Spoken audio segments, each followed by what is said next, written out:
Isang taos-pusong pagbati sa inyong lahat mula dito sa Kwentong Puso. Paano kung ang lahat ng kabutihan mo, ang lahat ng pag-aaruga at sakripisyo ay bigla na lang mabura ng isang salita? Isang mapait na paratang na dudurog sa iyong buong pagkatao at mag-iiwan sa iyong nag-iisa sa gitna ng dilim. Para kay Mariel, ang pagwasak sa kanyang mundo ay nagsimula hindi sa isang sigaw, kundi sa isang hatol. Isang hatol na binitiwan ng boses, na kasing lamig ng yelo, magnanakaw. Ang isang salita. Yun lang. Huminto ang pag-ikot ng mundo ni Mariel, tila nabingi ang kanyang mga tainga sa katahimikang biglang bumalot sa marangyang sala ng mga Montemayor. Parang may malaking kamay na pumiga sa dibdib niya at hindi siya makahinga. Ang boses ni Senyora Victoria, matigas, matining, walang bahid ng pag-aalinlangan. Kasunod nito ang boses ni Clarice na tila pulot sa tamis, ngunit may nakatagong lason. Si tita, sinasabi ko na sa inyo, these kinds of people, hindi mo talaga pwedeng pagkatiwalaan. Pero ang mga mata ni Mariel ay hindi napako sa kanila. Hinanap nito ang isang tao. Ang tanging tao na inaasahan niyang magiging kakampi niya. Ang tanging taong makapagsasabi sa lahat na nagkakamali sila. Si Don Julian Montemayor. Nakatayo ito malapit sa bintana. Ang likod ay bahagyang nakatalikod sa kanila. Dahan-dahan itong lumingon. Ang mga mata nila ay nagtagpo. Isang segundo, 2, 3. Naghihintay si Mariel. Nagmamakaawa ang kanyang mga mata. Sir, maniwala ka sa akin. Hindi ko po magagawa yan. Ngunit ang nakita niya sa mga mata ni Don Julian ay isang pader. Isang pader na gawa sa yelo. Walang emosyon. Malamig. Malayo. Ang lalaking sa mga nakaraang linggo ay unti-unti nang nagpapakita ng ngiti ay nawala na naman. Bakit? Yun ang tanong na gustong isigaw ng puso ni Mariel. Saan ako nagkamali? Biglang nagunahan sa isip niya ang mga alaala. Ang mga gabing puyat dahil nilalagnat si Enzo. Ang walang sawang pagtuturo niya kay Kian sa mga takdang aralin nito. Ang dahan-dahan niyang pagpapakain kay Lucas sa tuwing ayaw nitong kumain dahil sa kalungkutan. Ang pag-aalaga niya sa 3 batang ito na parang tunay niyang mga anak. Ang pagsasakripisyo niya. Ang pagmamahal niya. Para lang ba sa wala ang lahat ng yon? Sa wakas, nagsalita si Don Julian. Ang boses niya, mababa at kontrolado. Ang bawat salita, parang patak ng nagyayayelong tubig sa balat ni Mariel. Mariel. Tinawag siya nito sa pangalan. Ngunit walang init. Walang anumang bakas ng pagtitiwalang minsan nang nagsimulang mabuo sa pagitan nila. Kunin mo na ang mga gamit mo. Gumuho ang lahat. Wala nang sinabi si Mariel. Ano pa bang sasabihin niya? Hinusgahan na siya. Nabilanggo na siya sa kanilang mga isipan. Tumalikod siya. Ang mga paa ay parang may nakakabit na bolang bakal sa bigat. Bawat hakbang palayo sa salang iyon ay parang 1,000 karayom na tumutusok sa kanyang talampakan. Sa maliit niyang kwarto, mabilis niyang iniligpit ang kanyang iilang damit. Ang mga kamay niya ay nanginginig, hindi dahil sa takot, kundi dahil sa matinding sakit. Hindi niya kinuha ang mga damit na bigay sa kanya o ang tsinelas. Kinuha lang niya kung ano ang dala niya noong unang araw siyang tumapak sa bahay na ito. Paglabas niya, nadatnan niya si Don Julian na naghihintay malapit sa pinto. Hindi siya makatingin ng diretso. Nakayuko lang siya. Yakap ang lumanyang bag. Inabot nito sa kanya ang isang makapal na puting sobre. Ano po ito, sir? Halos pabulong niyang tanong. Bayad mo. Malamig na sagot ni Julian. Sobra-sobra pa yan. Hindi kinuha ni Mariel ang sobre. Tumingin si Julian sa kanya. May kung anong kumislap sa mga mata nito. Inis? Pagkakasala? Hindi sigurado si Mariel. Kunin mo na. Mariing sabi nito. Para sa serbisyo mo. Huminto ito sandali bago idinugtong ang mga salitang tuluyang pumatay sa anumang natitirang pag-asa sa puso ni Mariel at para sa iyong pananahimik. 4 na buwan bago ang hatol. Anak, sigurado ka na ba talaga dyan? Ang boses ni Nanay Belen sa kabilang linya ay puno ng pag-aalala. Narinig ni Mariel ang pag-ubo nito. Bawat ubo, parang kurot sa kanyang puso. Opo, Anay. Kailangan po. Para po sa gamot ninyo. Mahigpit ang hawak ni Mariel sa luma niyang cellphone habang nakatayo sa harap ng isang dambuhalang gate. Kulay itim. Matataas. Parang pader ng isang kastilyo. Basta mag-iingat ka dyan, Mariel. Iba ang buhay sa Maynila. Hindi lahat ng tao ay mabuti. Alam ko po, Nay. Magdadasal po ako palagi. Kayo rin po, ha? Mahal na mahal ko kayo. Pagkatapos ng tawag, huminga ng malalim si Mariel at pinindot ang doorbell. Isang matinis na tunog ang bumasag sa katahimikan ng umaga. Maya-maya, dahan-dahang bumukas ang malaking gate. Walang ingay, na tila hinihila ng isang hindi nakikitang kamay. Pumasok siya sa loob. Ang una niyang napansin ay hindi ang mansyon, kundi ang katahimikan. Isang uri ng katahimikan na nakakabingi. Kahit ang mga ibon yata ay takot humuni sa lugar na ito. Ang hardin, bagamat malinis, ay walang bulaklak. Puro lamang berdeng damo at mga halamang hindi namumulaklak. Isang matandang babae na nakauniforme ang sumalubong sa kanya. Mabait ang mukha nito, ngunit may lungkot sa mga mata. Ikaw ba si Mariel? Tanong nito. Opo. Ako po. Ako si Nita. Halika, ihatid na kita sa loob.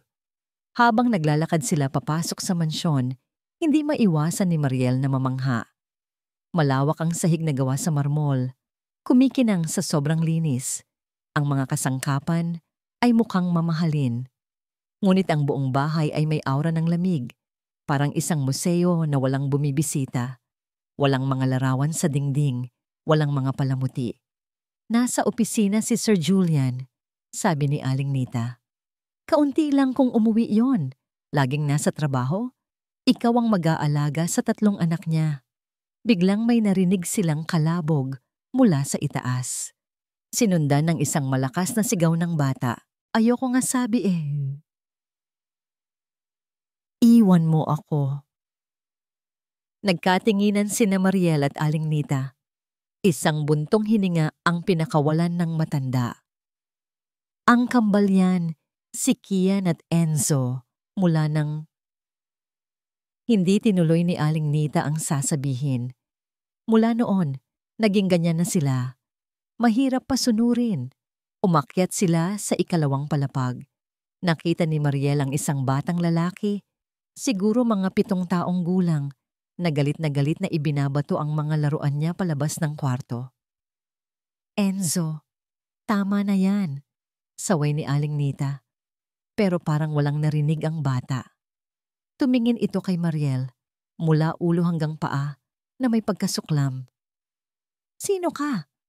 Isa ka na namang bagong yaya. Hindi ka rin magtatagal dito. Umalis ka na. Bago pa makasagot si Mariel, isang-isa pang batang lalaki, kamukhang-kamukha ni Enzo, ang lumabas mula sa kabilang kwarto. Si Kian. Mas tahimik ito, pero mas matalim ang tingin. Hindi ito nagsalita. Tinitigan lang nito si Mariel na para bang isa siyang kaaway. Nasaan si Kuya Lucas nyo? Tanong ni Aling Nita, walang sumagot sa kambal. Itinuro ni Aling Nita ang isang pintuan sa dulo ng pasilyo. Doon ang kwarto ni Lucas. Siya ang panganay. 10 taong gulang. Tahimik lang yan palagi. Kumatok si Mariel sa pintuan. Walang sumasagot. Dahan-dahan niyang pinihit ang seradura. Nakita niya si Lucas na nakaupo sa tabi ng bintana. Nakatingin sa malayo. Hindi man lang ito lumingon. Sa kandungan nito ay may hawak na isang maliit na kotseng laruan. Sira. Pilit nitong ikinakabit ang gulong na natanggal, ngunit hindi niya magawa. Lumuhod si Mariel sa tabi niya. Gusto mo tulungan kita? Mahinahon niyang tanong. Hindi pa rin lumingon si Lucas, pero hindi rin ito itinulak ang kamay ni Mariel nang dahan-dahan niyang kunin ang laruan. Sa ilang sandali, naayos ni Mariel ang gulong. Inilapag niya ang kotse sa sahig. Ayan, okay na. Nakangiti niyang sabi. Isang pamilyar na boses ang narinig ni Mariel mula sa likuran. Malamig, awtoritatibo. Anong ginagawa mo dito? Napalingon si Mariel. Nakatayo sa pintuan si Don Julian Montemayor. Mas matangkad ito sa personal. Suot nito ang isang mamahaling suit. Pero ang mukha ay gusot. Parang ilang araw nang walang tulog. Ang mga mata nito, iyon ang unang napansin ni Mariel. Mga matang pagod, malungkot, at walang buhay. Sir, ako po si Mariel, ang bago pong yaya. Tumingin si Don Julian mula kay Mariel papunta sa mga anak niya na ngayon ay nakatayo na rin sa pasilyo. Walang emosyon ang kanyang mukha. Ang rules dito ay simple, sabi niya. Ang boses ay direkta at walang paligoy-ligoy. Pakainin mo sila sa tamang oras. Siguraduhing malinis sila at nakakagawa ng homework. Huwag mo silang paluin. Huwag mo akong abalahin sa trabaho maliban kung emergency. Parang isang amo na nagbibigay ng utos sa isang empleyado. Walang init. Walang pagbati. Naiintindihan mo? Oo po, sir. Good. Tumalikod na ito at nagsimulang maglakad palayo. Sir, sandali po. Habol ni Mariel. Huminto si Don Julian, ngunit hindi lumingon. Yung mga bata po, magkakahiwalay sila ng kwarto. Anong pakialam mo? Sagot nito. Ang tono ay bahagyang naiirita. Wala naman po, sir. Napansin ko lang po. Baka mas maganda kung magkakasama sila sa iisang kwarto para po may karamay sila. Sa wakas, humarap si Don Julian. Ang tingin niya ay kasing talim ng kutsilyo.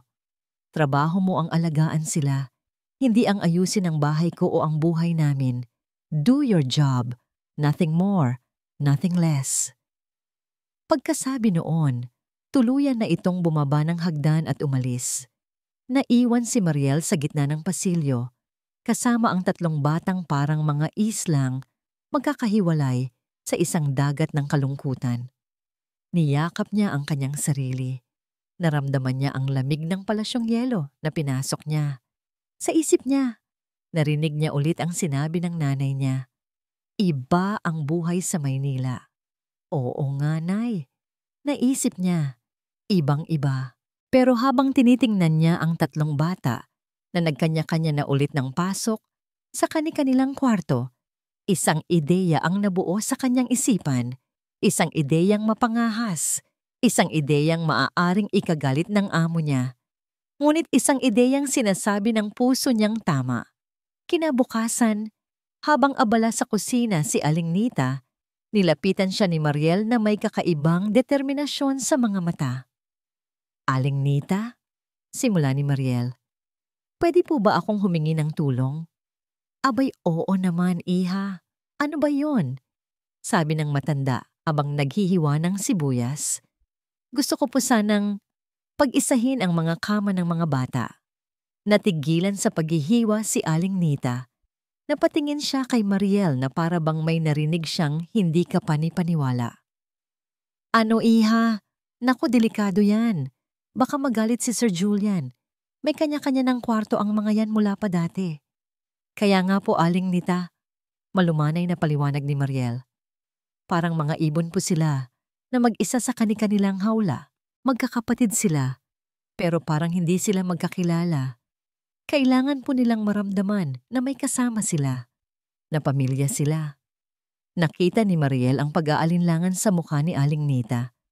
Ngunit nakita rin niya ang pag-unawa. Isang buntong hininga ang pinakawalan ng matanda. Hey naku, batang ito. Saan ka ba kumukuha ng lakas ng loob? Sige na nga. Pero pag tayo'y napagalitan, bahala ka na sa akin, ha?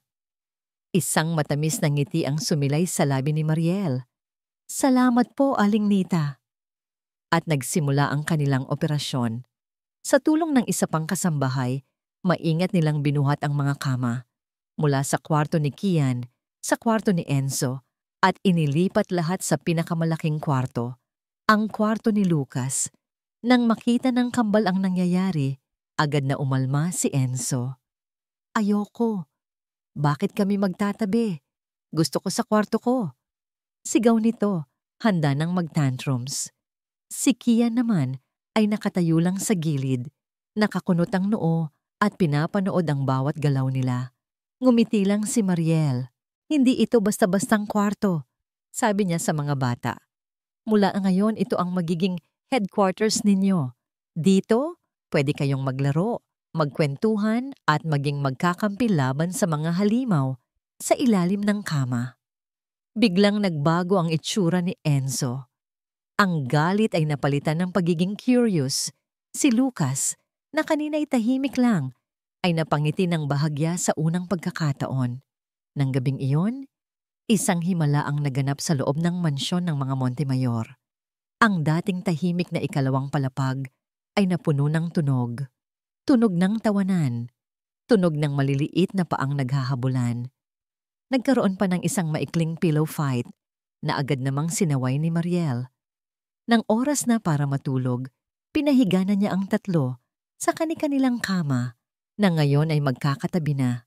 Si Lucas sa gitna at ang kambal sa magkabilang gilid. "Sige na, matulog na kayo," sabi ni Mariel habang inaayos ang kumot nila. Maya-maya, nang akala ng lahat ay tulog na sila, nakita ni Mariel ang isang maliit na paggalaw. Si Enzo, ang pinakapasaway, ay dahan-dahang inabot ang kumot at maingat na itinakip sa balikat ng Kuya Lucas niya na bahagyang nahubaran. Ginawa niya iyon na parang ayaw niyang may makakita. Napangiti si Mariel sa dilim. "Bago tayo matulog," pabulong niyang sabi, "magdasal muna tayo." Tinuruan niya sila ng isang simpleng dasal. Sumunod naman ang mga bata. Ang mga boses nila ay halatang inaantok na. "Salamat po Lord sa araw na ito." Sabay-sabay nilang sabi. "Salamat po sa pagkain. Salamat po kay Papa. At salamat po." Nagkatinginan ng kambal bago sabay na nagsalita. "Salamat po sa bago naming yaya." Sa ibaba, kasabay ng pagpihit ng susi sa pinto, isang pagod na Don Julian ang pumasok sa kanyang tahimik na bahay. Handa na siyang umakyat at isara ang sarili sa kanyang opisina. Ngunit natigilan siya. May naririnig siya. Mga bulungan. Mga mahihinang boses ng bata. Napakunot ang noo niya. Dahan-dahan siyang umakyat ng hagdan. Ang bawat hakbang ay mabigat. Handa nang magalit sa kung sino man ang gumagawa ng ingay. Huminto siya sa labas ng kwarto ni Lucas na bahagyang nakaawang ang pinto.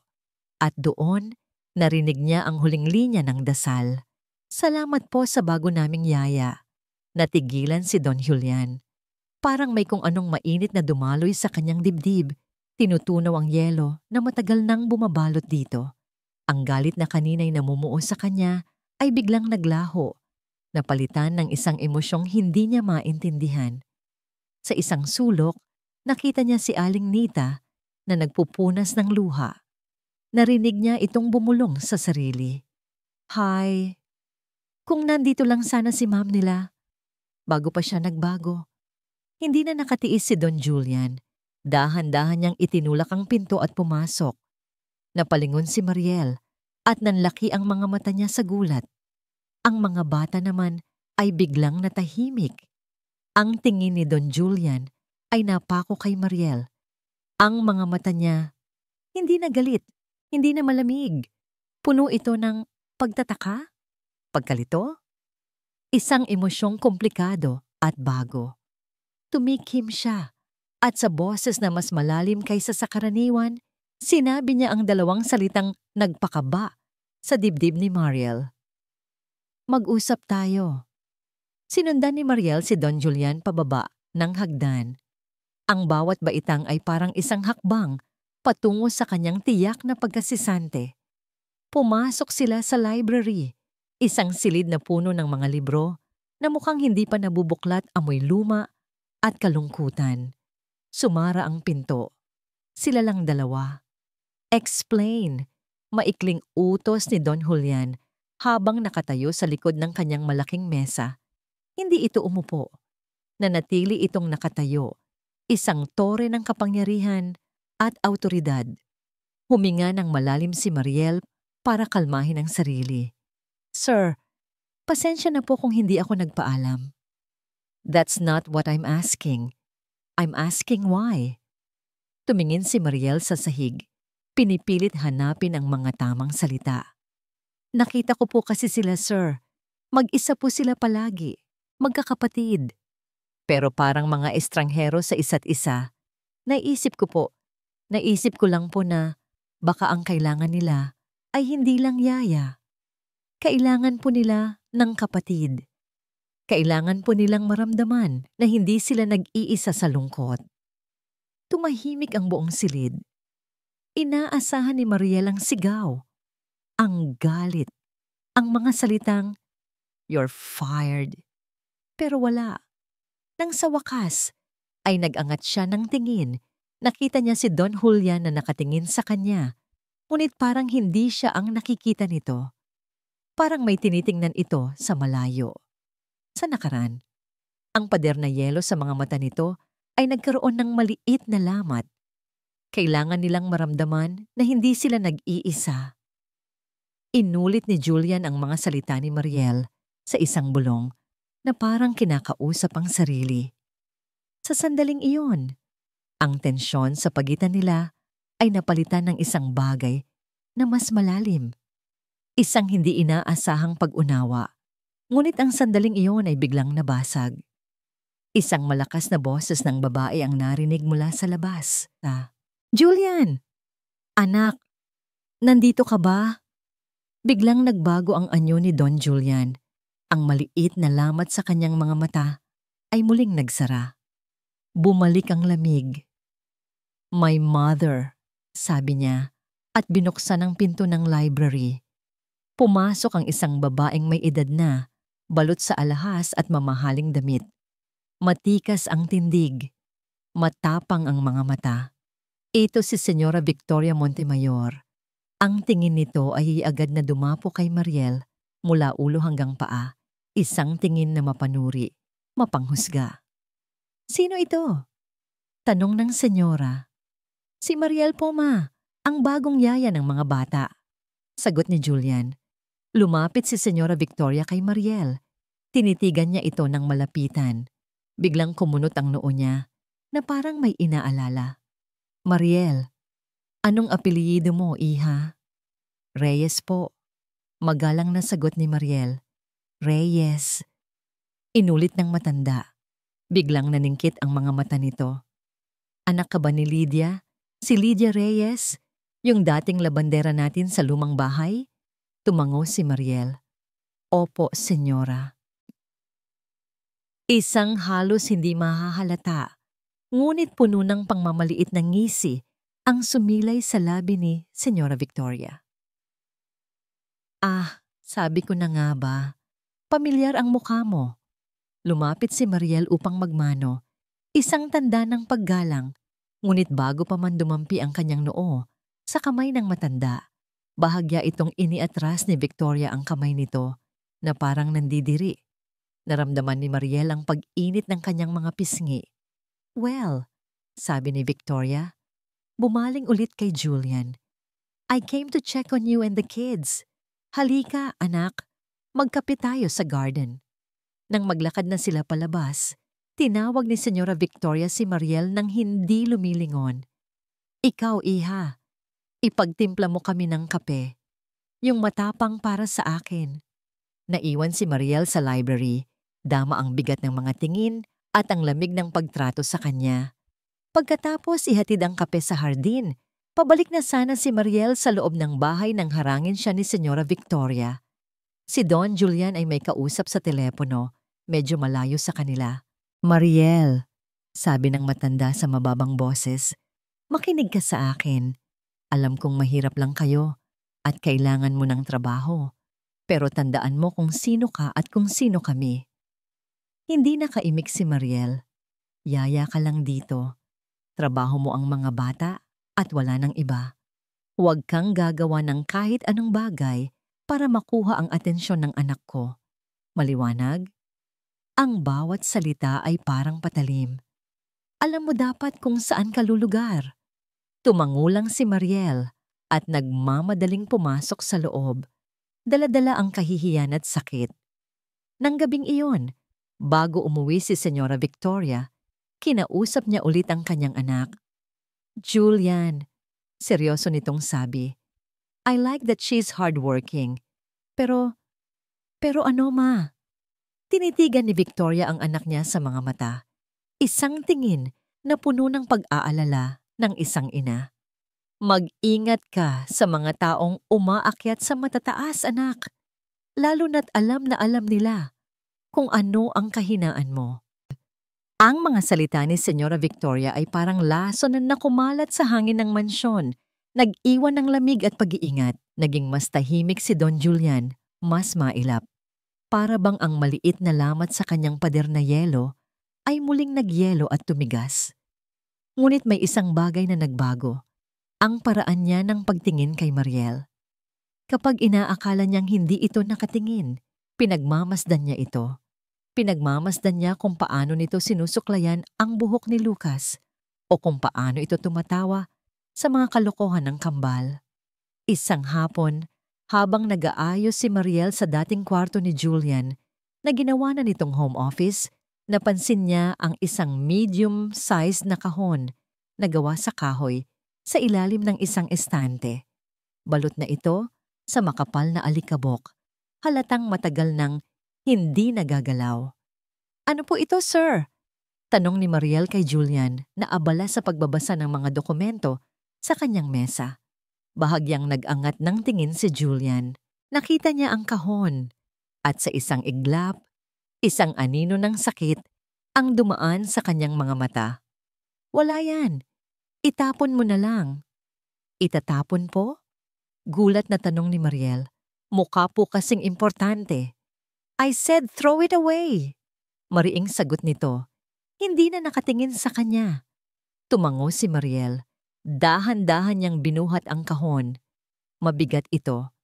Pero imbes na dalhin sa basurahan, dinala niya ito sa isang mesa sa gilid. Kumuha siya ng malinis na basahan at maingat. Buong paggalang na pinunasan ng alikabok sa bawat sulok nito. Hindi niya sinubukang buksan. Nilinis lang niya. Mula sa kanyang peripheral vision, nakita ni Julian ang ginagawa ni Mariel. Bawat dampi ng basahan, bawat pag-iingat sa pagpunas. Parang hindi isang bagay ang nililinis nito, kundi isang ala-ala. Huminto siya sa kanyang ginagawa. Napatingin siya sa kahon na ngayon ay malinis na. Lumabas ang tunay na kulay ng kahoy. Bakit hindi mo itinapon? Tanong niya. Mas mahinahon na ngayon ang boses. Dahil po alam kong nagsisinungaling kayo, sir. Sagot ni Mariel, hindi nakatingin sa kanya. Alam ko pong importanteng yan. Ang mga bagay na naglalaman ng masasakit na alaala. Yun po ang mga bagay na pinakamahalaga. Sa unang pagkakataon, tumayo si Don Julian mula sa kanyang mesa, lumapit sa kinaroroonan ni Mariel at ng kahon. Tinitigan niya ito ng matagal. Dahan-dahan, itinaas niya ang takip. Ang laman ng kahon ay mga gamit ng isang babae. Isang lumang panyo na may burdang bulaklak. Isang paboritong libro na may mga tupi sa pahina at mga litrato. Mga litrato nila noong masaya pa sila. Dinampot ni Julia ng isang litrato. Siya at ang kanyang yumaong asawa, si Sofia, na nakangiti. Ang nangiti ni Sofia sa litrato ay kasing liwanag ng araw. She loved roses, biglang sabi ni Julian na parang bumubulong sa hangin. Ang buong hardin dati, puno ng rosas, siya ang nagtanim lahat noon. Hindi umimik si Mariel, nakikinig lang siya. Binibigyan niya ito ng espasyo para sa kanyang pighati. Nung nagkasakit siya, pagpapatuloy ni Julian, ang boses ay garalgal. Hindi ko matanggap. I buried myself in work. Sabi ko, para sa future niya, para sa mga bata. Pero ang totoo, takot akong umuwi. Takot akong makita siyang nanghihina. I wasn't there. I wasn't there on her last days. Akala ko may oras pa. Hinawakan ni Julian ang panyo. Inamoy. Ang amoy ng pabango ay matagal nang wala. Pero sa isip niya, naroon pa rin. Kaya ngayon, ayokong umuwi sa bahay na to. Kasi sa bawat sulok, nakikita ko siya. Naririnig ko siya. At naaalala ko kung paano ko siya binigo. Isang luha ang pumatak mula sa mata ni Don Julian. Isang luha na matagal na niyang itinatago. Mabilis niya itong pinunasan na parang nahihiya.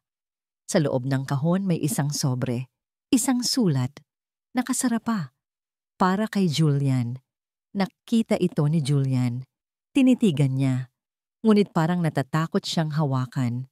Mabilis niyang kinuha ito at isinuksok sa bulsa ng kanyang coat na parang ayaw niyang makita ni Mariel. Pagkatapos, isinara niya ulit ang kahon. Iwan mo na yan dyan, sabi niya. Bumalik na ang dating lamig sa boses, ngunit alam ni Mariel na iba na ngayon. Isang pader ang gumuho sa pagitan nila. Tumango si Mariel at akmang aalis na para bigyan ito ng privacy. Ngunit bago pa siya makalabas ng pinto, muling nagsalita si Julian. Nakatalikod pa rin sa kanya. Mariel? Po, sir? Salamat. Sa gitna ng katahimikan, biglang tumunog ang cellphone idapo ni Julian na nasa ibabaw ng mesa. Nagliwanag ang screen. Nakita ni Mariel ang pangalang tumatawag, Clarice Delgado. Tumingin si Julian sa telepono na may halong inis at pagod. Kinuha niya ito at sinagot. I told you not to call me again. Hindi pinansin ni Julian ang anumang sinasabi ni Clarice sa kabilang linya. We have nothing to talk about. Malamig niyang sabi at pinatay ang tawag.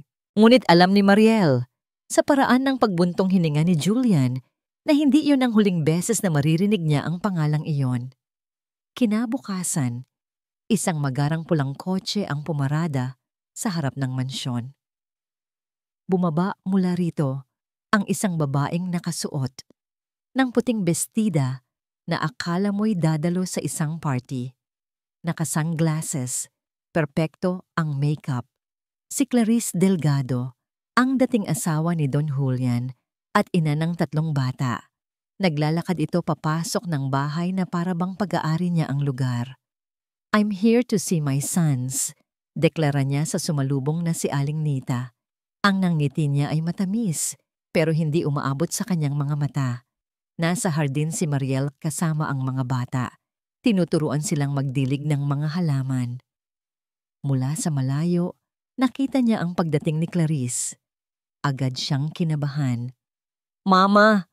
Sigaw ni Enzo. Hindi ang tunay na ina ang tinutukoy, kundi si Clarice. Tumakbo ito palapit, pero ang kilos ay hindi tulad ng isang batang sabik sa ina. Parang obligasyon, si Kian ay nagtago sa likod ni Mariel, habang si Lucas ay nanatiling nakatayo. Ang muka ay blanko. Yumuko si Clarice para yakapin ang kambal, ngunit ang yakap niya ay maingat, parang ayaw madumihan ang kanyang damit. Hello, my babies. Oh, you've gotten so big, sabi niya. Ang boses ay matinis at pilit. Pagkatapos ay tumingin siya kay Lucas. Lucas, anak, aren't you going to hug mommy? Lumapit si Lucas at nagbigay ng mabilis at matigas na yakap.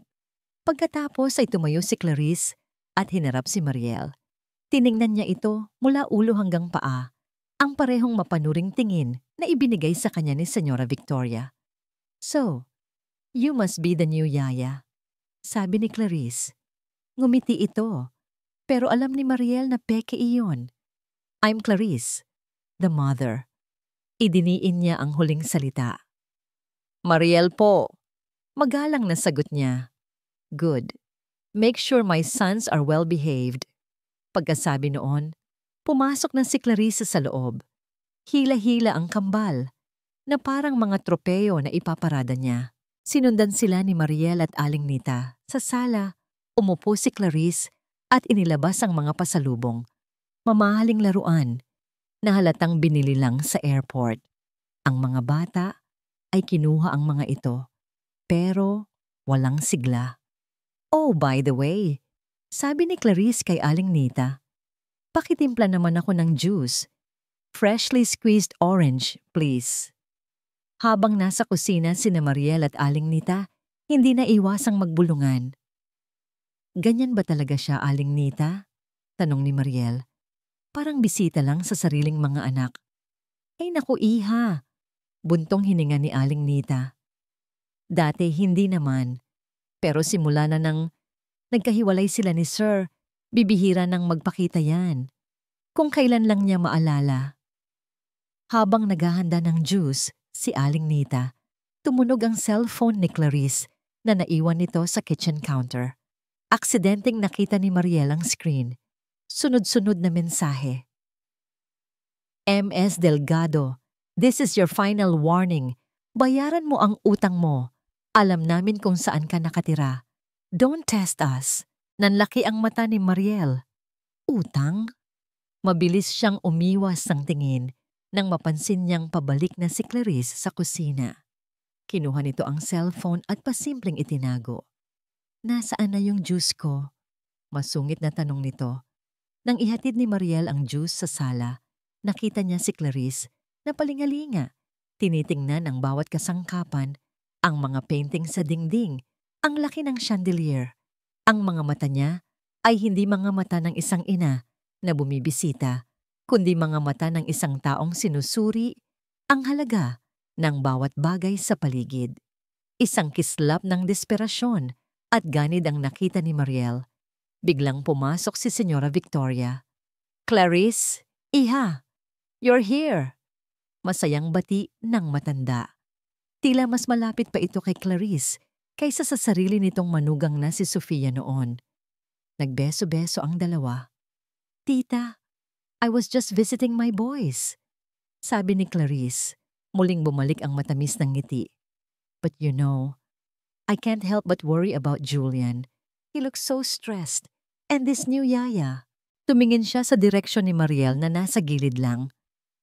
Parang, I don't know, there's something about her.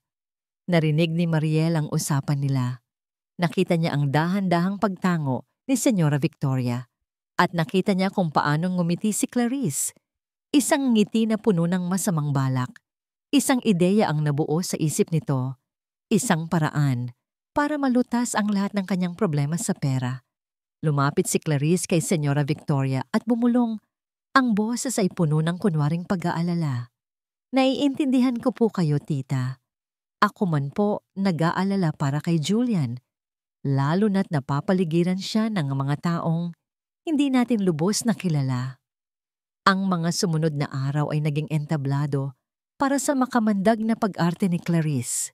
Naging madalas ang kanyang pagbisita, laging nagdadala ng mga pasalubong para sa mga bata at mga kwento para kay Senyora Victoria.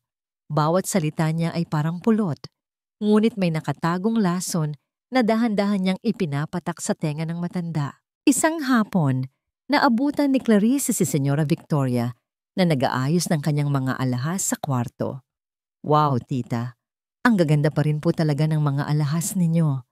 Puri ni Clarice. Lalo na po yung kwintas na yan. Pamana pa po yan ni Lola, di ba? Oo, iha. Sagot ni Victoria. Ang mga mata ay kumikinang habang hawak ang isang kwintas na may emerald. Ito ang isusuot ko sana sa kasal ni Julian. Kay Sofia, hindi na natuloy. Isang malungkot na ngiti ang isinukli ni Clarice. Nakakalungkot po talaga.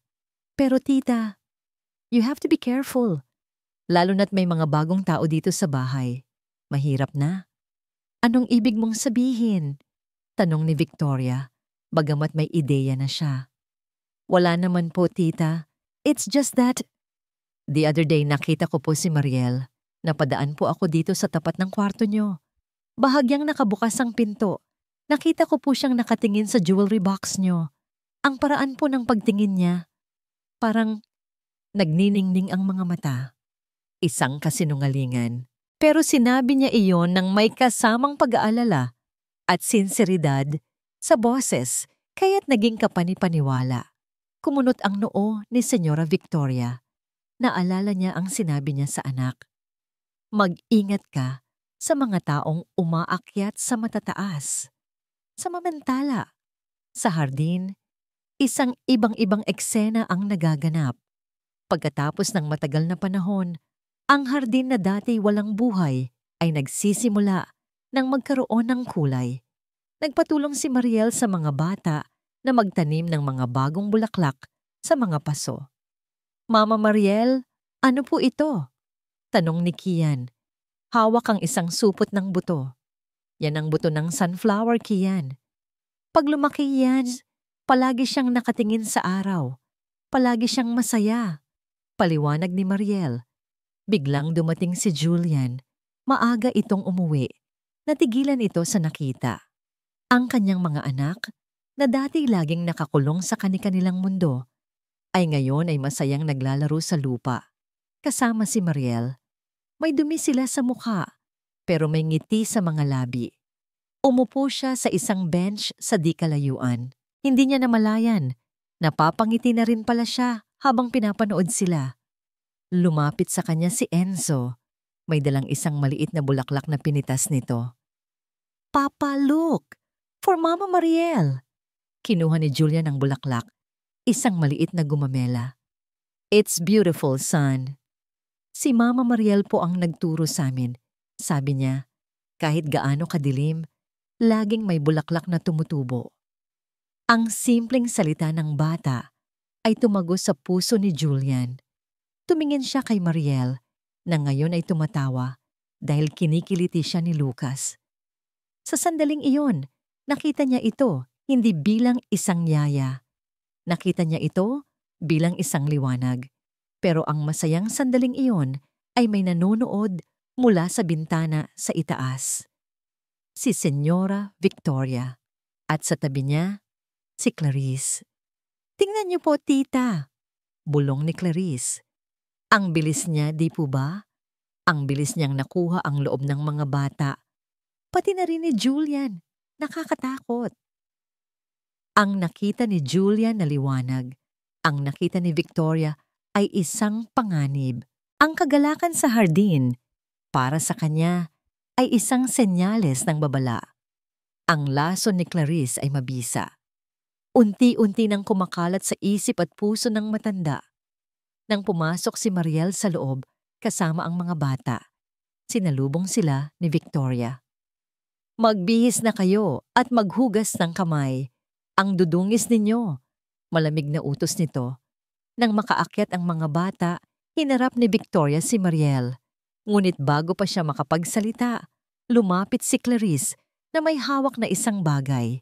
Isang maliit na silver na hair clip. Ay tita, ito po pala. I think naiwan po ito sa sahig ng kwarto nyo kanina. Malapit po sa may tokador nyo kung saan nakalagay ang mga alahas. Hindi po ba ito ang laging suot ni Mariel? Tanong ni Clarice. Ang boses ay inosente, pero ang mga mata ay nanunukso. Tiningnan ni Victoria ang hair clip. Pagkatapos, tiningnan niya si Mariel. Hindi iyon pag-aari ni Mariel, pero bago pa siya makatanggi, nagsalita na ulit si Victoria. Ano ang ginagawa mo sa kwarto ko kanina? Matigas na tanong nito. Po? Hindi po ako pumasok sa kwarto ninyo, senyora. Huwag ka nang magsinungaling. Ang boses ni Victoria ay tumaas. Ang pagdududa na sinindihan ni Clarice ay ngayon ay isa ng naglalagablab na apoy. Hindi po talaga ako nagsisinungaling, senyora. Nanginginig ang boses ni Mariel, hindi sa takot, kundi sa gulat at sakit na pagbintangan sa isang bagay na hindi niya ginawa. Tama na yan, putol ni Clarice na umaarteng tagapamayapa. Tita, baka naman po nagkakamali lang tayo. Baka napadaan lang si Mariel. Hayaan na po natin. Ang mga salita niya ay para kay Mariel, pero ang tingin niya ay para kay Victoria. Isang tingin na nagsasabing, "See? Guilty siya." Umismid si Senyora Victoria at tinalikuran si Mariel. Ngunit ang buto ng hinala ay naitanim na ng malalim. Kinabukasan, maagang umalis si Don Julian para sa isang importanteng business trip sa Cebu. Isang bagay na hindi niya karaniwang ginagawa. "Sir, sigurado po kayong aalis?"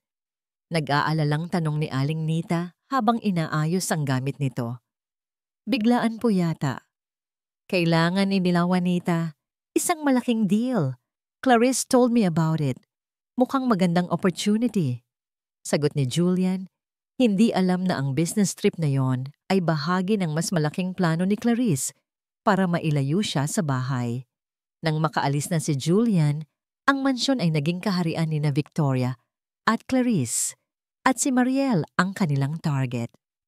"Clarice, sigurado ka ba sa gagawin natin?" Tanong ni Victoria habang sila'y nasa kanyang silid. May bahid ng pag-aalinlangan sa kanyang boses. Hinawakan ni Clarice ang mga kamay ng matanda. "Tita, para din po ito kay Julian. We need to know the truth. Kung mapatunayan nating mali tayo, ako po ang unang hihingi ng tawad sa kanya. Pero kung tama po tayo, we are saving Julian from a big mistake, a gold digger." Ang salitang gold digger ang nagpatibay sa loob ni Victoria. Iyon ang kanyang pinakamalaking kinatatakutan para sa kanyang anak. Tumango siya. Ang plano ay simple at malupit. Kinuha ni Senyora Victoria ang kanyang emerald na kwintas, ang pinakamahalaga at pinaka-iconic niyang alahas, at sinadya niya itong iwan sa ibabaw ng kanyang vanity table. Kitang-kita. Isang kumikinang na pain. "Ihahatid ko lang ang mga bata sa kanilang art class," sabi ni Clarice. Isang perpektong alibi. "Pagbalik ko, malalaman natin." Habang wala si Clarice at ang mga bata, sinadya ni Victoria na utusan si Mariel. "Mariel, halika rito." "Po, senyora." "Pumunta ka sa kwarto ko. Kunin mo yung salamin ko sa mata na naiwan ko sa bedside table. Masakit ang ulo ko, hindi ako makaakyat." Isang utos na hindi matatanggihan ni Mariel. May kaba sa dibdib. Pumasok siya sa malawak na silid ni Victoria sa unang pagkakataon. Maingat ang bawat hakbang niya, ayaw makabasag ng kahit ano. Kinuha niya ang salamin sa mata at mabilis na lumabas. Hindi man lang sumulyap sa kumikinang na kwintas sa ibabaw ng tokador. Ngunit ang hindi niya alam, may isang pares ng mata na nagmamasid sa kanya mula sa nakaawang na pinto ng banyo. Si Clarice. Hindi pala ito umalis. Nang makalabas si Mariel, iyon na ang hudyat. Mabilis at walang ingay na kumilos si Clarice. Kinuha niya ang kwintas. Pagkatapos ay dumiretso siya sa maliit na staff quarters sa likod ng bahay. Alam niyang nandoon sa labas si Mariel, abala sa pagdidilig ng mga bagong tanim na bulaklak.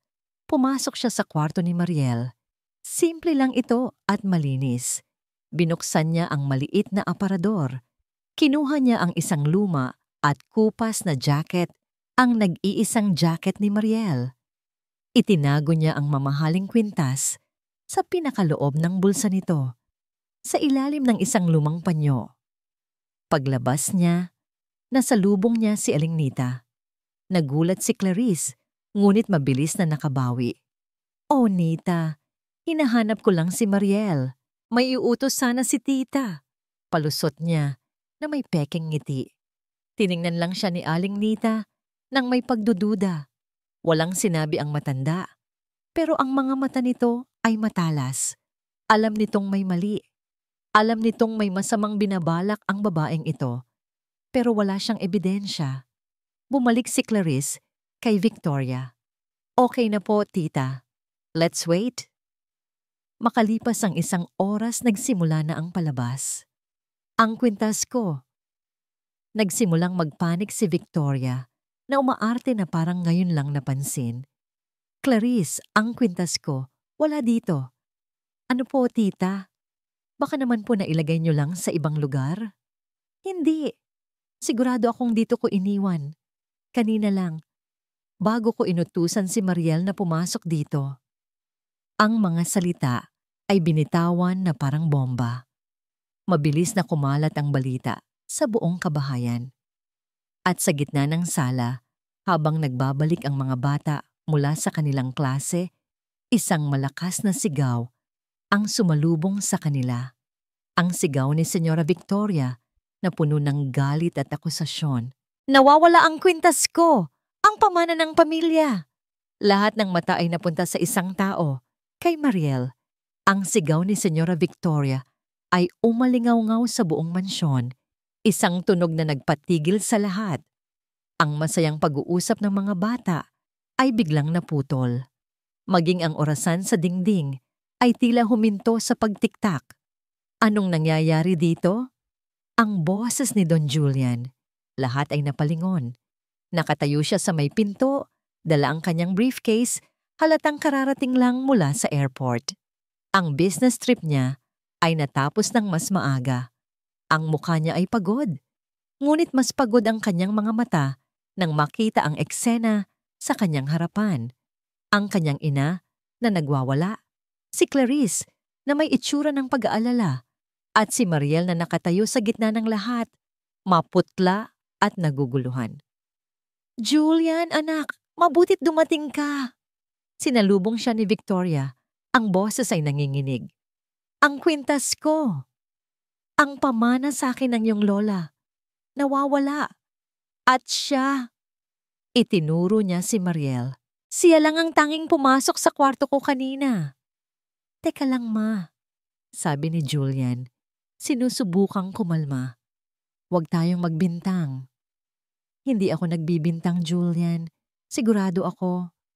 Tito, I'm sorry. Sabat ni Clarice. Ang boses ay malumanay.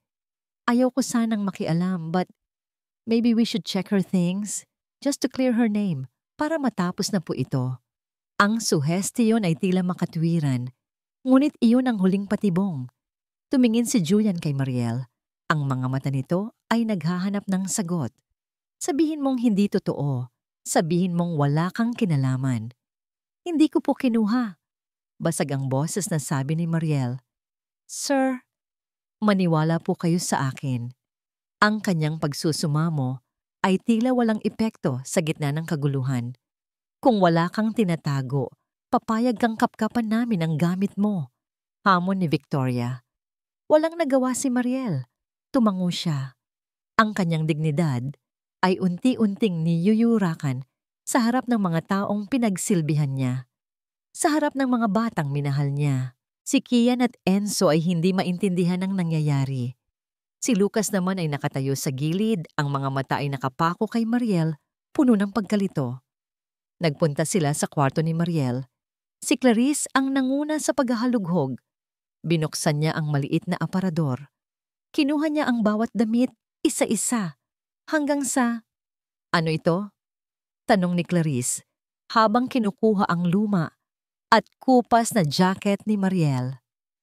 May dinukot siya mula sa bulsa nito. Dahan-dahan niyang iniladlad ang kanyang palad, at doon, sa ibabaw ng kanyang kamay, kumikinang ang emerald na kwintas. Isang kolektibong paghinga ng pagkagulat ang narinig. Magnanakaw. Ang salitang yon na binitiwan ni Senyora Victoria ang tuluyang bumasag sa mundo ni Mariel. Muli, ang mga mata ni Mariel ay napunta kay Don Julian. Umaasa. Nagmamakaawa. Nakita niya ang pagbabago sa mukha nito.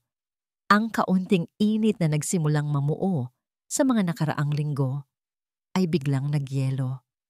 Ang pag-unawa ay napalitan ng malamig na pagkadismaya. Ang tiwala ay naging abo. Ang lalaking nagpasalamat sa kanya sa library. Ang lalaking ngumiti habang pinapanood sila sa hardin. Ay nawala. Ang kaharap niya ngayon ay si Don Julian Montemayor, ang bilyonaryo. Ang amo, ang hukom, ang lahat ng nangyari, ang pinagsamang dasal, ang kahon ng alaala, ang mga bulaklak sa hardin, ay nabura lahat ng isang kumikinang na piraso ng alahas. Kunin mo na ang mga gamit mo, sabi ni Julian. Ang bawat salita ay isang hatol. Walang luhang pumatak sa mga mata ni Mariel. Masyadong malalim ang sakit para iyakan, manhid, Tumalikod siya at kinuha ang kanyang bag. Inilagay niya ang iilang damit niya. Hindi na niya tiningnan ang jacket na may kasalanan. Bago siya tuluyang umalis, napahinto siya sa tapat ng hagdan kung saan nakatayo ang 3 bata. Tinitigan niya sila sa huling pagkakataon. Si Enzo, na umiyak na pero hindi alam kung bakit. Si Kian, na nakatitig sa kanya, ang mga mata ay puno ng tanong. At si Lucas, na dahan-dahang umiling, na para bang sinasabing, hindi ako naniniwala sa kanila. Isang malungkot na ngiti ang ibinigay ni Mariel sa kanila. Isang paalam. Pagbaba niya, naroon si Don Julian, naghihintay na may hawak na sobre. Ang huling insulto, para sa iyong pananahimik. Hindi niya ito kinuha. Sa paglabas niya ng malaking gate ng mansyon, doon lang siya huminga. Isang malalim, nanginginig na paghinga. Hindi siya lumingon. Nagpatuloy lang siya sa paglakad palayo sa bahay na minsan niyang sinubukang buuin, palayo sa pamilyang minsan niyang inakalang magiging kanya. Sa ilalim ng papalubog na araw, naglakad siyang mag-isa. Walang dala, kundi ang kanyang basag na puso at ang isang panalangin na paulit-ulit niyang binubulong. May awa ang Diyos. Ang pag-alis ni Mariel ay nag-iwan ng isang nakakabinging katahimikan sa mansyon. Ang katahimikang sinubukan niyang wasakin ay bumalik.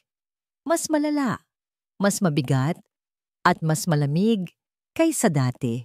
Akala ni Don Julian, babalik sa dati ang lahat. Maayos, tahimik, walang gulo. Pero nagkamali siya. Ang kambal ay tumigil magsalita. Hindi na sila naglalaro. Hindi na sila nag-aasaran. Si Enzo, na dati maingay at magulo, ay palaging nakatingin lang sa bintana, na para bang naghihintay ng isang taong hindi na babalik. Si Kia naman ay bumalik sa pagguhit, ngunit ang mga iginuguhit niya ay malulungkot na larawan, mga bulaklak na nalalanta, isang bahay na walang bintana. Si Lucas ang pinakamatindi. Hindi na siya kumakain. Palagi siyang may lagnat. Sa gabi, palagi siyang nagigising dahil sa masamang panaginip. At isang pangalan lang ang hinahanap niya. Mama Mariel, Mama Mariel. Walang magawa si Julian. Walang magawa si Victoria. Walang magawa si Clarice, na ngayon ay mas madalas pa sa mansyon. Sinubukan nilang bilhin ang kaligayahan ng mga bata gamit ang mga bagong laruan at mamahaling pagkain, pero walang epekto. Isang gabi pumasok si Julian sa dating headquarters ng mga anak niya. Nakita niya ang 3 kama na magkakatabi pa rin. Pero ngayon, ang mga ito ay parang 3 libingan. Walang buhay, walang tawanan. Umupo siya sa kama ni Mariel na dati inuoko pa nito kapag may sakit ang isa sa mga bata. Sa ibabaw ng maliit na mesa sa tabi nito, nakikita niya ang isang bagay na naiwan. Ang maliit na baso na may lamang tuyot na gumamela. Ang bulaklak na ibinigay ni Enzo kay Mariel. Dinampot niya ito. Ang bulaklak ay kulubot na at walang kulay. Isang perpektong simbolo ng kung anong nangyari sa kanyang tahanan. Pumasok si Aling Nita. May dalang isang basong tubig para kay Lucas. Nakita niya ang amo na nakatulala sa tuyong bulaklak. Hindi niya napigilan ang sarili. Sayang, sir, sabi niya sa mahinang boses. Tumingin si Julian sa kanya. Ang alin, Nita? Ang lahat po, sagot ng matanda. Si Mama Mariel. Mabuting tao po iyon. Kahit kailan, hindi po sumagi sa isip kong magagawa niya yon. Pero nakita natin ang ebidensya, Nita. Umiling si Aling Nita. Minsan po, sir, ang nakikita ng mata, hindi yon ang totoo. Lalo na kung may nagplano para linlangin tayo. Huminto siya sandali bago nagpatuloy. Sayang din po ang CCTV sa pasilyo, sir. Kung gumagana lang sana, malinaw po sana ang lahat. Biglang natigilan si Julian. CCTV, paanong hindi niya naisip iyon? Anong ibig mong sabihin na kung gumagana lang, sira ba? Opo, sir. Sabi po ni Ma'am Clarice, kinabukasan pagkatapos nung nangyari. Pinatingnan daw po niya sa security. Sira daw po ang recorder nung araw na yon. Nagkataon lang daw po. Nagkataon lang. Ang mga salitang yon ay umalingaw-ngaw sa isip ni Julian. Masyadong maraming nagkataon. Ang biglaang business trip, ang biglaang pagkasira ng CCTV, isang butil ng pagdududa, maliit ngunit makati, ang nagsimulang tumubo sa kanyang isipan. Nita, iwan mo muna ako. Utos niya. Nang makalabas na si Aling Nita, mabilis na kinuha ni Julian ang kanyang laptop. Pinasok niya ang security system ng bahay. Siya lang ang may alam ng master password. Pinuntahan niya ang logs ng CCTV. Tama si Clarice. Ayon sa system, no data recorded ang nakalagay sa PETSA kung kailan nawala ang kwintas. Ngunit hindi doon natapos si Julian. Tiningnan niya ang system activity log, isang record ng lahat ng utos na ibinigay sa system. At doon, nakita niya. Isang utos ng manual data deletion ang ginawa eksaktong 11:47 p.m. sa gabi ng araw na nawala ang kwintas. Ang utos ay ginawa hindi mula sa main security room, kundi mula sa isang laptop na nakakonekta sa Wi-Fi ng bahay. Hindi ito sira. May nagbura nito. May nagbura nito ng sadya na patingin si Julian sa oras ng pagbura. 11:47 p.m. Halos hating gabi. Noong mga oras na yon, tulog na ang mga bata. Ang mga kasambahay ay nasa kani-kanilang kwarto na. Siya, abala sa pag-iisip, gulong-gulo sa nangyari. At si Mariel ay matagal nang wala.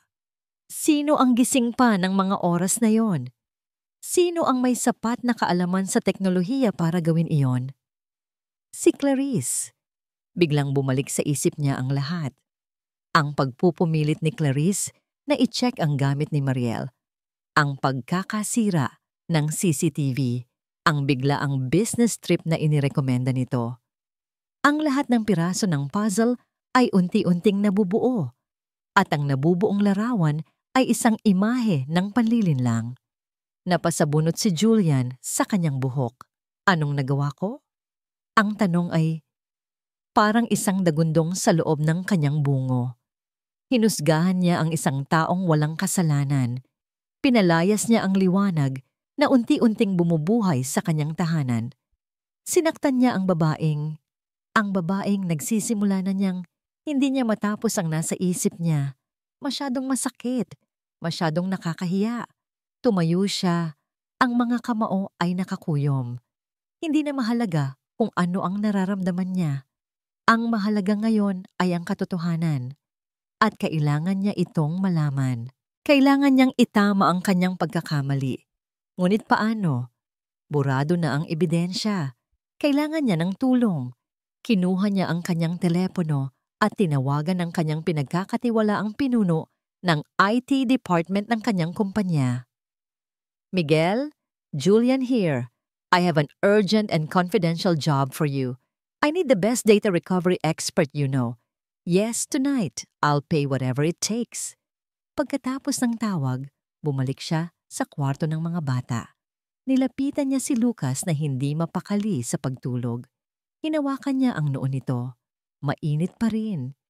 Habang inaayos niya ang kumot ng anak, may nahulog mula sa ilalim ng unan nito.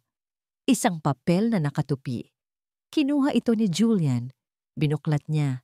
Isang drawing, gawa ni Kian.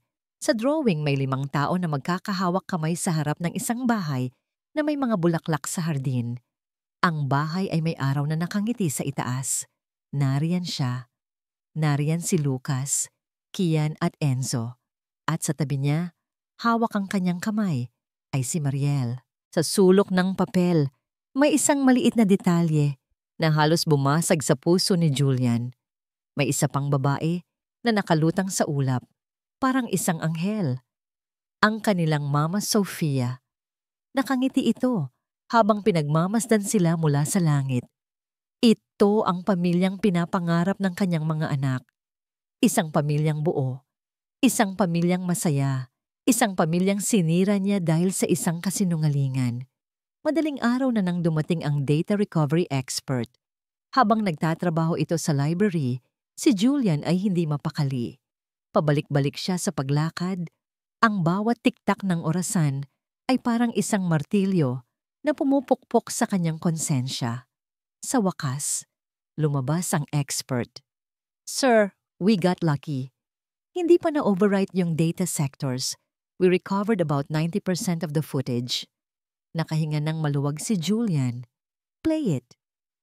Sa screen ng laptop, pinanood ni Julian ang tahimik na video ng pasilyo sa staff quarters. Nakita niya ang bawat galaw.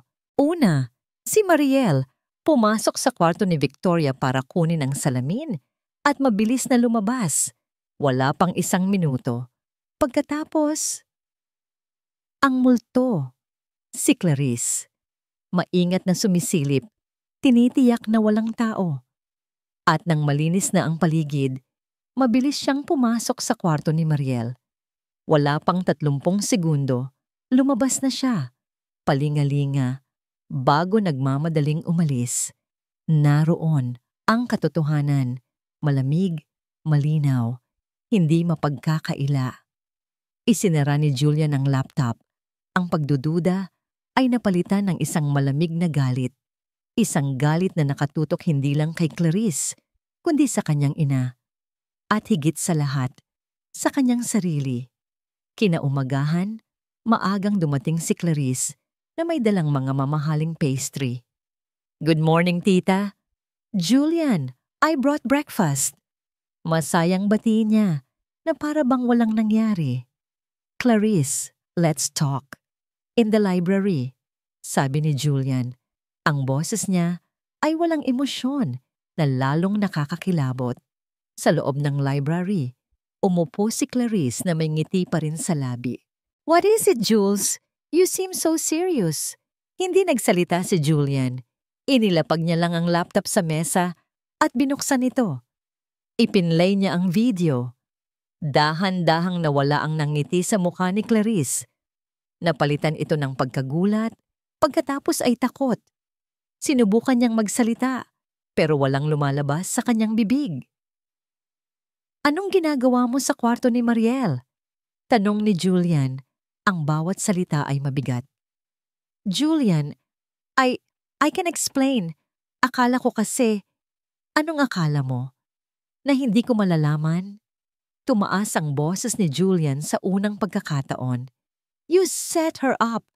You destroyed an innocent person's life. For what? Para makabalik ka dito? Para sa pera? Nagsimulang umiyak si Clarice, mga luha ng pagkatalo. I was desperate, Julian. Baon ako sa utang, hindi ko na alam ang gagawin ko. Kaya nanira ka ng buhay ng iba? Ang pagkasuklam sa boses ni Julian ay hindi maitatago. Get out of my house now. At wag na wag ka nang magpapakita sa akin o sa mga anak ko. Kung hindi, ipapakita ko ang video na ito sa pulis. Am I clear? Walang nagawa si Clarice kundi ang tumayo at umalis. Dala ang kanyang pagkatalo. Ang susunod na komprontasyon ay mas mahirap. Ang kanyang ina. Inabutan ni Julian si Senyora Victoria sa sala, nagkakape. Ma, we need to talk. Ipinakita niya rin ang video. Pinanood ito ni Victoria ng paulit-ulit. Ang matigas na ekspresyon sa kanyang muka ay unti-unting gumuho, napalitan ng hindi makapaniwalang sakit. Si Clarice, ginamit niya ako. Halos pabulong niyang sabi. Ginamit ka niya, ma, kasi alam niyang yun ang gusto mong makita, ang gusto mong paniwalaan. Kasi mula pa lang sa simula, hinusgahan mo na si Mariel dahil lang sa kung sino siya, dahil lang sa kung saan siya nanggaling. Anak, I was just trying to protect you. Protect me?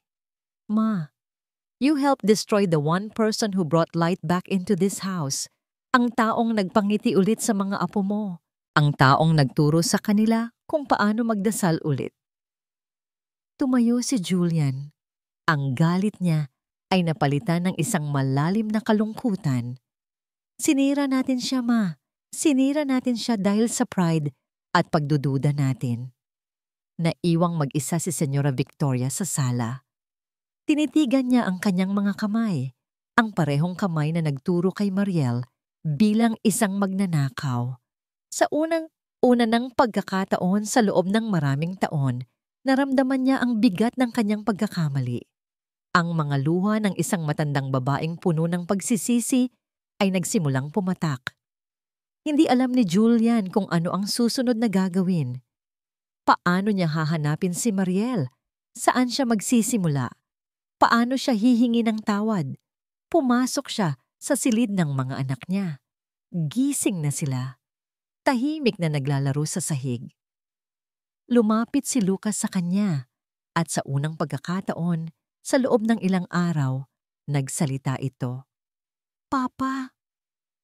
Yes, anak. Inabot ni Lucas ang papel na may drawing na nakita ni Julian kagabi. Ang drawing ng kanilang masayang pamilya. Papa, hanapin natin siya. Please!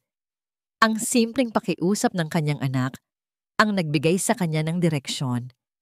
Iyon ang tanging bagay na mahalaga ngayon. Ang mahanap siya, ang subukang buuin muli, ang pamilyang iginuhit ng kanyang anak. Oo, anak, sagot ni Julian. Ang boses ay puno ng bagong determinasyon. Hahanapin natin si Mama Mariel. Naging isang desperadong misyon ang paghahanap kay Mariel. Ginamit ni Julian ang lahat ng kanyang koneksyon. Ipinatanong niya sa ahensyang pinagkuhanan niya kay Mariel, ngunit wala itong bagong address. Ipinahanap niya ang pangalan nito sa lahat ng posibleng lugar sa Maynila, pero parang bula itong naglaho. Lumipas ang isang linggo. Ang pag-asa ni Julian ay unti-unting nauubos.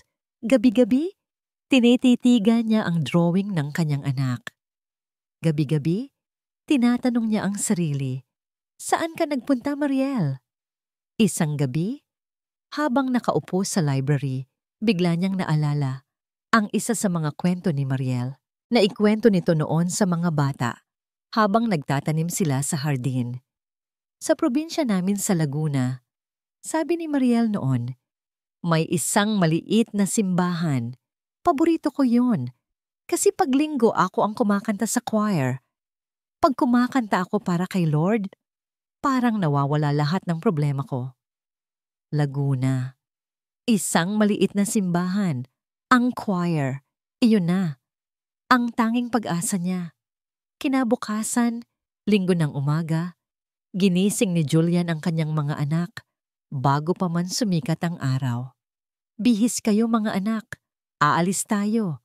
Sabi niya, ang boses ay may bagong sigla. Saan po tayo pupunta, Papa? Tanong ni Kian habang kinukusot ang mga mata. Hahanapin natin siya. Hindi na nila kailangan pang tanungin kung sino ang tinutukoy niya. Nasa kotse ang apat. Isang mahabang biyahe patungong Laguna. Nagtanong-tanong si Julian sa bawat bayang dinadaanan nila. Naghahanap ng isang maliit, lumang simbahan. Pagkatapos ng ilang oras, sa isang maliit na baryo na napapaligiran ng mga palayan, nakita nila ito. Isang simpleng kapilya na gawa sa bato, may isang kampanaryo. Mula sa labas, naririnig nila ang mahinang tunog ng isang organ at ang boses ng isang choir na kumakanta. Nagsisimula na ang misa. Pumasok sila sa loob. Umupo sila sa pinakalikurang bangko. Inilibot ni Julian ang kanyang paningin. Ang simbahan ay puno ng mga simpleng mamamayan. Ang kanyang mga mata ay napunta sa choir na nasa gilid ng altar. At doon, nakita niya siya. Si Mariel, nakasuot ng puting bestida. Ang buhok ay nakapusod. Nakapikit ang mga mata habang kumakanta. Ang boses ay malinaw at puno ng pananampalataya. Ang mukha niya, payapa. Parang natagpuan na niya ang katahimikang matagal na niyang hinahanap. Natapos ang kanta. Nag-umpisa na ang sermon ng pari. Ngunit ang mga mata ni Julian at ng kanyang mga anak ay nakapako lang kay Mariel. Hindi na nakatiis ang mga bata. Mama Mariel. ang bulong ni Enzo. Pero sa katahimikan ng simbahan, sapat na yon para marinig. Napalingon si Mariel sa direksyon nila. Nanlaki ang kanyang mga mata. Pagkagulat, pagkalito. Nakita niya ang tatlong batang dahan-dahang tumatayo mula sa kanilang upuan. Nakita niya si Don Julian na nakatitig sa kanya. Ang mga mata ay puno ng isang emosyong hindi niya mabasa. Pagsisisi, pangungulila, pag-asa. Biglang tumakbo ang mga bata. "Mama Mariel!" Sigaw ni Lucas. Hindi na napigilan ang sarili. Lahat ng tao sa simbahan ay napalingon sa kanila. Ngunit wala nang pakialam ang tatlong bata. Tumakbo sila sa pasilyo, patungo sa babaeng naging ina nila. Napatayo si Mariel. Sinalubong niya ang mga bata. Isa-isang yumakap sa kanya. Si Enzo, na humahagulgol sa kanyang balikat. Si Kian, na mahigpit ang yakap sa kanyang bewang. At si Lucas, na nakatingin sa kanya. Ang mga luha ay umaagos sa kanyang mga pisngi. "Mama Mariel!" Sabi ni Lucas, ang boses ay basag. "Uwian na po tayo." Ang mga salitang yon, "uwian na po tayo." Parang isang punyal na tumusok sa puso ni Mariel. Gumuho ang lahat ng pader na itinayo niya sa paligid ng kanyang puso. Niyakap niya ang tatlong bata nang mahigpit at umiyak siya. Umiyak siya para sa lahat ng sakit, sa lahat ng pangungulila. Dahan-dahang lumapit si Don Julian. Huminto siya sa harap nila. Tinitigan niya ang babaeng sinaktan niya, na ngayon ay umiiyak habang yakap-yakap ang kanyang mga anak. Sa harap ng buong simbahan, sa harap ng Diyos, ginawa ni Don Julian ang isang bagay na hindi niya inakalang magagawa niya. Lumuhod siya. Sa isang tuhod. "Mariel." Nagsimula siya ang boses ay nanginginig. "Patawarin mo ako." Tumingala si Mariel. Ang mga mata ay puno ng luha. "Patawarin mo ako sa hindi ko paniniwala sa iyo. Patawarin mo ako sa sakit na naidulot ko. Naging bulag ako, Mariel. Naging duwag ako. At kung papayag ka, kung kaya mo pa akong bigyan ng isa pang pagkakataon." Kinuha niya ang kamay ni Mariel. "Hayaan mong buuin natin ang pamilyang ito. Hayaan mong itama ko ang lahat ng pagkakamali ko. Mariel Reyes, pakasalan mo ako." Ang mga salita ni Don Julian ay umalingaw-ngaw sa loob ng simbahan, kasabay ng kolektibong paghinga ng pagkagulat mula sa mga tao sa paligid. Ang oras ay tila huminto, naghihintay sa sagot ni Mariel. Tinitigan ni Mariel ang lalaking nakaluhod sa harapan niya. Nakita niya ang pagsisisi sa mga mata nito. Nakita niya ang sinseridad. Ngunit nakita rin niya ang lahat ng sakit na pinagdaanan niya. Dahan-dahan siyang umiling. "Tumayo po kayo, sir." Mahina niyang sabi. Hindi po ito ang tamang lugar. Naramdaman ni Julian ang pagbigat ng kanyang dibdib. Isang pagtanggi. Ngunit tumayo pa rin siya. Iginagalang ang desisyon nito. "Babalik po ako," sabi ni Mariel, hindi kay Julian, kundi sa mga bata na nakakapit pa rin sa kanya. "Babalik po ako dahil sa inyo." Ang mga salitang yon ay sapat na sa ngayon. Bumalik nga si Mariel sa mansyon ng mga Montemayor, ngunit hindi bilang yaya at hindi rin bilang nobya. Bumalik siya bilang si Mariel. Isang kaibigan ng mga bata. Ang liwanag na kailangan ng tahanan. Ang mga sumunod na linggo ay naging isang dahan-dahan at maingat na sayaw ng paghilom. Walang nagmamadali. Walang pilitan. Naging mas madalas umuwi si Julian. Hindi na siya nagkukulong sa opisina. Sa halip, umuupo siya sa sala. Pinapanood ang kanyang mga anak na muling tumawa. Pinapanood niya si Mariel habang tinutulungan sila sa kanilang homework. At sa mga simpleng sandaling iyon, dahan-dahan niyang sinusuyo muli ang puso nito. Hindi sa pamamagitan ng mga mamahaling regalo, kundi sa pamamagitan ng mga gawa. Siya na ang nagtitimpla ng kape para dito sa umaga. Siya ang nagtatanong kung pagod na ba ito. Siya ang matiyagang naghihintay. Isang hapon, habang naglalakad si Mariel sa hardin, nakita niya si Senyora Victoria nakatayo malapit sa mga paso kung saan sila unang nagtanim ng mga bulaklak. Ang mga sunflower ay nagsisimula ng tumubo. Lumapit si Mariel. Hindi nagsalita. Naghintay lang. Hindi ko alam kung paano magsimula, sabi ng matanda. Hindi nakatingin kay Mariel. Ang boses nito, na dati matigas at mapagmataas, ay ngayon ay marupok. Sa buong buhay ko, akala ko tama ako palagi. Akala ko, ang pagiging matigas ay tanda ng pagmamahal para protektahan ang anak ko. Humarap ito kay Mariel. Ang mga mata nito ay namumugto. Pero nabulag ako ng sarili kong takot. At sa proseso, nasaktan ko ang isang taong walang ginawa, kundi ang magbigay ng kabutihan. Nasaktan ko kayo. Patawad, iha. Ang dalawang salitang iyon, binitiwan ng may buong pagsisisi, ang tuluyang naghilom sa sugat sa puso ni Mariel. Tumango siya at isang maliit na ngiti ang sumilay sa kanyang labi. Isang ngiti ng pagpapatawad. Kinagabihan, natagpuan ni Julian si Mariel sa hardin. Nakaupo sa bench, nakatingin sa mga bituin. Tumabi siya rito. Ang ganda ng mga bituin, sabi ni Mariel. Oo, sagot ni Julian. Pero mas maganda ang mga sunflower mo. Nagsisimula na silang sumunod sa araw. Tumingin si Mariel sa kanya. Kailangan ng panahon para lumaki ang mga bulaklak, Julian. Kailangan ng araw at ng ulan. At kailangan mong bunutin ang mga damo sa paligid para hindi sila masakal. Naintindihan ni Julian ang ibig niyang sabihin. Handa akong maghintay, Mariel. Sinsero niyang sabi. Handa akong bunutin lahat ng damo. Handa akong maging araw at ulan mo. Hayaan mo lang akong patunayan sa'yo.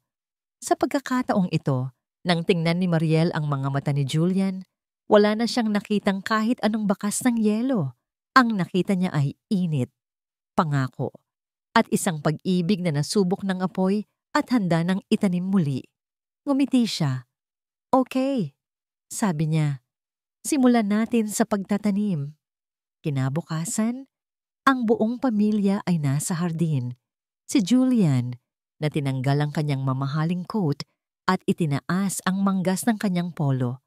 Ang tatlong bata na masayang naghuhukay sa lupa. At si Mariel na nag-aabot ng mga buto ng rosas. Magkakasama nilang inihanda ang lupa. Magkakasama nilang itinanim ang mga bagong buto, isang simbolo ng kanilang bagong simula. Habang pinapanood ni Mariel si Julian na nakikipaglaro ng putik sa kanyang mga anak, tumawa siya. Isang tawa na malaya, masaya, at puno ng pag-asa. Narinig ni Julian ang tawa na yon. Napatingin siya sa kanya. Sa gitna ng dumi at lupa, sa ilalim ng sikat ng araw, nakita niya ang kanyang tahanan. Nakita niya ang kanyang yaman. At sa ngiti ni Mariel, alam niyang sumagot na ito sa kanyang tanong. Isang matamis na oo. 6 na buwan ang lumipas. Ang hardin na dati walang buhay ay isa ng paraiso ng mga kulay. Ang mga sunflower ay matatayog na nakatingin sa araw. At ang mga rosas na itinanim nilang magkakasama ay namumukadkad sa iba't ibang kulay. Pula, puti, at rosas. Sa gitna ng harding iyon, sa ilalim ng isang arko na pinalamutian ng mga puting bulaklak, idinaos ang isang simple ngunit taimtim na kasal. Wala roong mga business tycoon, walang media. Ang mga bisita lamang ay ang mga taong tunay na nagmamahal sa kanila. Si Nanay Belen, na ngayon ay malakas na at hindi mapigil ang pagluha sa tuwa. Si Aling Nita at ang iba pang kasambahay na naging pamilya na rin nila. At ang munting choir mula sa simbahan sa Laguna. Si Mariel ay nakasuot ng isang simpleng puting bestida, walang mamahaling hiyas, ngunit ang ngiti sa kanyang labi, ang pinakamakinang sa lahat. Si Julian naman ay nakatayo sa dulo ng pasilyo, sa tabi ng pari. Sa tabi niya ang kanyang 3 best men, sina Lucas, Kian at Enzo na nakasuot ng maliliit na barong. Nang maglakad si Mariel sa pasilyo, lahat ng mata ay nasa kanya. Ngunit ang mga mata niya ay nakatuon lamang sa 4 na lalaki sa kanyang harapan, ang kanyang magiging pamilya. Bago magsimula ang seremonya, may isang taong lumapit sa kanya. Si Senyora Victoria. May dala itong maliit na kahon. Binuksan niya ito. Sa loob, naroon ang emerald na kwintas. Ang kwintas na naging simbolo ng kasinungalingan at sakit. Iha, sabi ni Victoria, ang boses ay pununo ng emosyon. Gusto kong ikaw na ang magmay-ari nito para mapalitan natin ang masamang alaala, para maging simbolo na ito ngayon ng pagtanggap, ng pagsisisi at ng pagmamahal ko sa iyo bilang isang tunay na anak. Kinuha ni Mariel ang kwintas. Isinuot ito ni Victoria sa kanyang leeg. Nang magtama ang kanilang mga mata, wala nang bakas ng sakit. Isang mahigpit na yakap ang ibinigay nila sa isa't isa. Isang yakap ng ina at anak. Ang seremonya ay puno ng tawanan at luha. Ang pinaka-emosyonal na bahagi ay nang tumayo ang 3 bata para basahin ang isang maikling tula na sila mismo ang gumawa. Ang aming bahay, dati madilim, simula ni Lucas. Puno ng lungkot na di kayang alisin, dugtong ni Kian. Pero dumating ka, Mama Mariel, aming bituin, pagtatapos ni Enzo. At ngayon, ang aming pamilya, kumpleto na rin. Sabay-sabay nilang sabi. Pagkatapos ng kasal, habang papalubog ang araw at nagliliwanag ang mga fairy lights na isinabit sa mga puno, magkatabing nakaupo sina Julian at Mariel sa isang bench, pinapanood ang mga batang masayang naghahabulan sa damuhan. Hinawakan ni Julian ang kamay ng kanyang asawa. Ang kamay na dating naglilinis ng kanyang bahay ay ngayon ang kamay na bubuo sa kanyang buhay. Alam mo, bulong niya. Sa loob ng maraming taon, ang akala ko, ang kayamanan ay nasusukat sa dami ng pera sa bangko, sa taas ng mga gusali, sa lawak ng mga negosyo. Tumingin siya kay Mariel. Ang mga mata ay puno ng pagmamahal at pasasalamat. Pero nagkamali ako. Itinuro niya ang kanyang dibdib. Ang kayamanan ko ay hindi mga negosyo, kundi ang pusong binigyan mo ng bagong buhay. Ngumiti si Mariel. Sumandal siya sa balikat ni Julian at magkasama nilang pinanood ang kanilang tunay na yaman, ang kanilang pamilya, habang ang hangin ay nagdadalala ng matamis na amoy ng mga rosas. Ang tunay na yaman ay hindi pera. Ito ay pamilya, pagmamahal, at ang paniniwala sa kabutihan na kayang maghilom kahit ng pinakamalalim na sugat. At dito nagtatapos ang kwento ni na Julian, Mariel at ng kanilang muling binuong pamilya. Mula sa kaibuturan ng aking puso, maraming salamat sa inyong pananatili at sa pagsama ninyo sa akin sa paglalakbay na ito. Aaminin ko, habang isinusulat ko ang mga tagpo kung saan si Mariel ay hinusgahan at pinalayas, may mga sandaling kinailangan kong huminto para punasan ang sarili kong mga luha. Sapagkat ang kwentong ito ay hango sa mga pamilyar na himig ng buhay, ang pait ng kawalan ng katarungan, at ang tamis ng paghihilom. Ito ay kwento tungkol sa pag-asa, na parang isang maliit na buto na kahit ibaon sa madilim na lupa ng pagdududa at sakit, ay palaging hahanapin ang liwanag para muling sumibol at mamulaklak. Kaya naman, iiwan ko sa inyo ang isang tanong.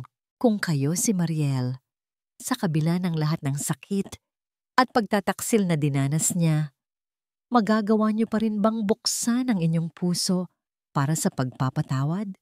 Ikinagagalak kong mabasa ang inyong mga saloobin sa comment section. At kung ang kwentong ito ay nakaantig sa inyong puso, mangyaring i-like, i-share, at mag-subscribe sa ating channel para sa mas marami pang mga kwentong puso. Ang kwento ay isinulat ni Kwentong Puso.